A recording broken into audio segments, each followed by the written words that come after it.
Ganda, Luzon, Visayas at Mindanao.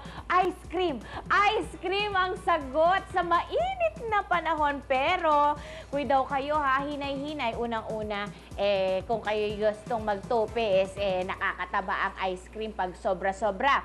Pangalawa, nakaka-diabetes naman ito pagka sobra-sobra din naman at lalong may history kayo ng diabetes. Kaya sa araw na ito, mula dito sa Sugar Leaf, kasama natin si Angelo Songco. Tuturuan niya tayong gumawa ng healthy ice cream. Teka lang sandali, Yes. Angelo. Liwanagin mo mabuti, may healthy ice cream talaga. Meron talaga. Ano yung konteksto ng healthy? Ang healthy ice cream natin ay mas mababa siya sa fat. Tapos yung sweetener na ginagamit natin ay hindi yung medyo low glycemic, so coconut sugar. At ginagamitan natin siya ng probiotics na kefir. Kefir. Kefir. Para sa mga nakikinig nanonood sa atin, ano ba yung kefir? Ang kefir po actually isang produkto na nanggaling pa sa ibang bansa. Ito yung isang probiotic na preparation. So kung medyo familiar tayo sa yogurt, di ba? Na parang nakakatulong yun sa ating digestion.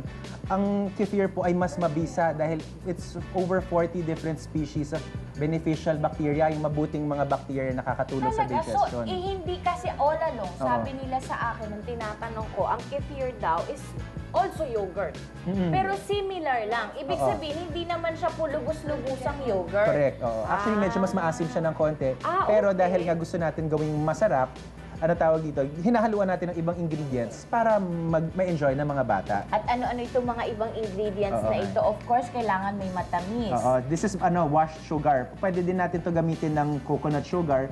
Basta yung wag lang tayo gumamit masyado ng refined white dahil yun ay medyo mas na prosesong dinaanan. Tapos ito naman yung ibang ingredients natin doon sa isang flavor namin na green tea.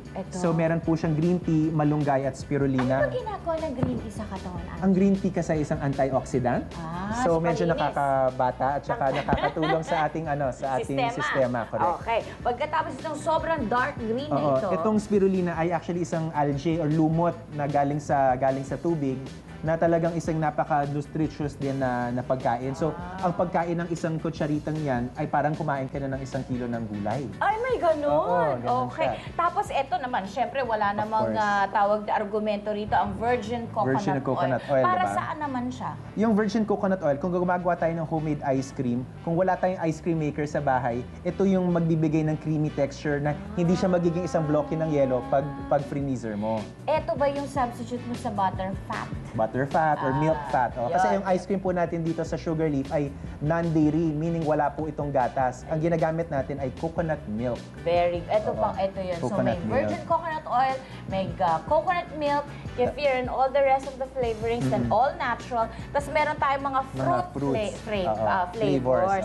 So kahit na anong prutas ba, pwedeng gawing ice cream? Tama. Basta yung medyo in season para mabibili natin to ng mura at saka mas masarap, mas matamis. So ngayon, kay Mito, mango, di ba? Yun ang maganda. Mangosteen pa. Mangosteen. Ay, naku mamaya, abangan po ninyo.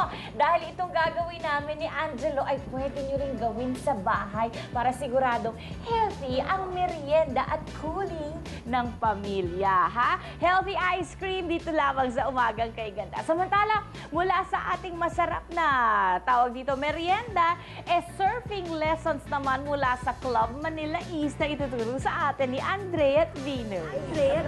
Tama yun, Tito Winnie.